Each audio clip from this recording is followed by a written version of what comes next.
Então, eu estou aqui hoje para falar da minha colaboração sobre o tema pensamento e eu queria pegar como gancho a definição que a Eneida viu no dicionário, que diz assim: pensamento é a maneira de pensar, de julgar, de opinião, né?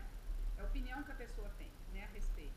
Então, eu quero partir do seguinte raciocínio: pensamento, ele é um produto de alguém que pensa, né? Ele não é uma coisa que aparece, ele é uma coisa que ele é o produto de alguém, de um ser pensante, que no caso somos nós, seres humanos, né?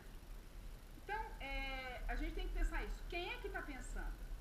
Então, a gente tem que ver o seguinte: o homem, tem uma frase do Augusto Cury, que eu tirei de um livro que a gente leu no Grupo Sintonia, chamado Inteligência Multifocal. Essa frase diz o seguinte: o homem vive para pensar e pensa para viver. E pensar não é uma opção, é seu destino inevitável.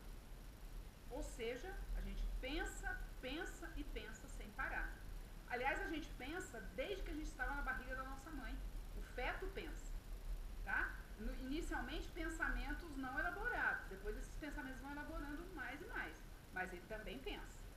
Então, o nosso ponto de partida é o seguinte: a produção de pensamentos é direcionada para nossa história, que começa na barriga da nossa mãe.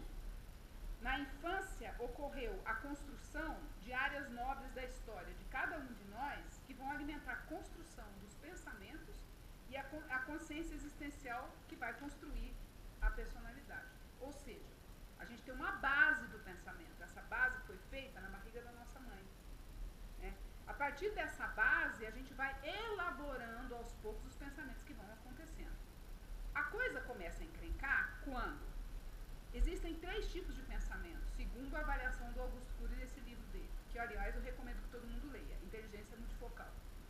Diz o seguinte: a gente tem pensamentos conscientes, parcialmente conscientes e inconscientes.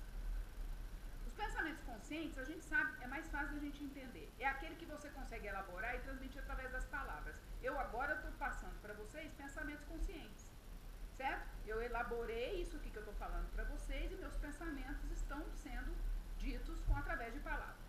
Existem os pensamentos que são parcialmente conscientes, ou seja, eu não consigo ainda elaborá-los a ponto de dizer através das palavras, mas eles saem através de outras linguagens, por exemplo, através da arte, né, de todas as artes. Então você põe a dança, a música, a pintura, a escultura, né, tudo que a gente chama de arte, tudo que tem em volta dessa expressão artística, né? Então, a expressão artística, ela é uma expressão desse pensamento parcialmente consciente.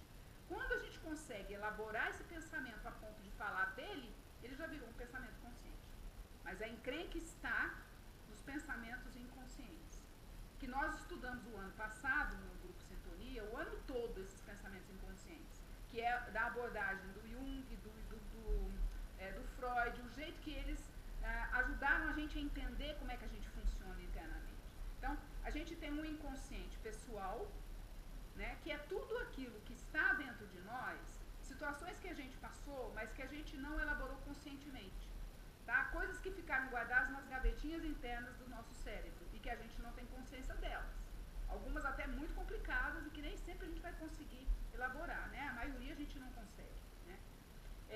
Além desse inconsciente pessoal, a gente tem um inconsciente coletivo. Esse inconsciente coletivo, para vocês terem uma ideia, ele é muito amplo. Ele pega não só nós, a nossa família, então todas as histórias da nossa família, que vem através do DNA, quer dizer, hoje a ciência mostra que o DNA traz isso, mas o nosso inconsciente coletivo está lá. Vem através, para quem acredita em outras vidas, está lá no nosso inconsciente coletivo o que a gente vivenciou nas outras vidas, porque isso é uma bagagem que o espírito carrega, né? Quem acredita em outras vidas, ele vai carregar por outras vidas. Quem não acredita, não tem problema, ele vai usar nessa vida, mas ele vai ter que estar elaborando isso, né? Então, esse inconsciente coletivo, ele pega a humanidade também, ele pega tudo o que aconteceu na humanidade. Então, todas as nossas dificuldades não são dificuldades só pessoais, são dificuldades que vêm lá de trás, desde a humanidade. Então, olha a confusão, né, que a gente está inserido, né, porque a gente tem uma história que é a nossa base, a partir dali a gente começou a pensar, os pensamentos vão sendo produzidos, cada pensamento provoca uma emoção. essa emoção provoca um novo pensamento, que provoca uma nova emoção. E aí vem um comportamento que a gente tem, com emoção ou não, com mais ou com menos, que gera um novo pensamento e a gente fica nesse ciclo vicioso. Como é que a gente sai disso? A gente pode se ajudar a sair disso organizando os nossos pensamentos, sendo organizadores dos nossos pensamentos. Então, a gente ouve muito falar do ego, né? O ego seria esse eu que toma posse de tudo isso e vem organizar. A grande encrenca é que grande parte desse ego está condicionado. Então a gente nem vive mais as emoções reais do momento. A gente pega carona nos condicionamentos, né? Então a gente não, na realidade, não vive uma vida nossa. A gente vive uma vida que quiseram que a gente vivesse, né? Que quiseram que a gente, que as pessoas atrás de nós, a nossa família arquitetou, projetou, né? Programou, e a gente fica tentando, a sociedade, né? A gente fica tentando corresponder. Então, o que acontece? Como é que a gente pode ajudar esses pensamentos? Sair desse condicionamento. Toda vez que a gente está condicionado, a gente vai gerar pensamentos compulsivos. Essa compulsão vai fazer com que a gente haja automaticamente. E agindo automaticamente, a gente acaba saindo do contato real com a gente mesmo, né? Então, para fazer isso, a gente precisa aprender a sair do automático.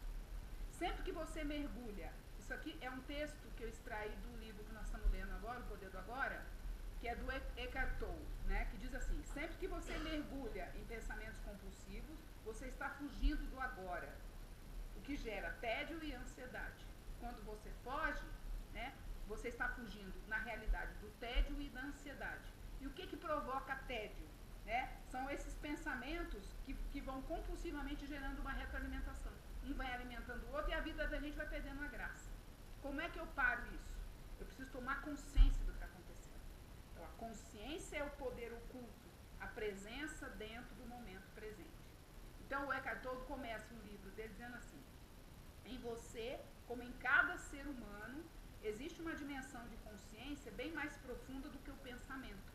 É a essência de quem você é, a presença, a consciência livre de condicionamentos.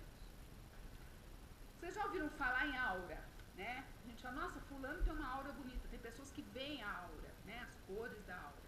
Então, estudando essa aura, os pesquisadores chegaram à seguinte conclusão: a nossa aura é como se fosse assim, um campo de energia que envolve a pessoa, como se fosse uma fumaça que envolve a pessoa.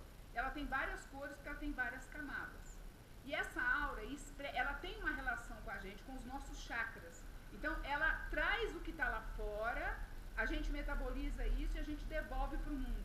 Igual o oxigênio que você respira e devolve como gás carbônico, né? Mesma coisa, as impressões do mundo provocam em você uma reação, você reage a isso, você age e você gera uma resposta. Isso vai criando um campo, né? E o que forma essa nossa aura? Os nossos pensamentos. Então, quem é que tem a aura bonita? Quem tem pensamentos bons. Quem tem pensamentos negativos tem uma aura escura, pequena, feia, que afasta as pessoas. Então, como é que a gente pode fazer para a gente aproximar as pessoas?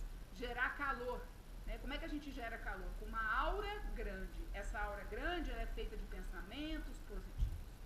E na base do pensamento positivo vem, coincidentemente, que diz que não existe coincidência, né? A partir do momento que você passa a atuar no campo da consciência, fica acessando a sua intuição, não existe coincidência, né?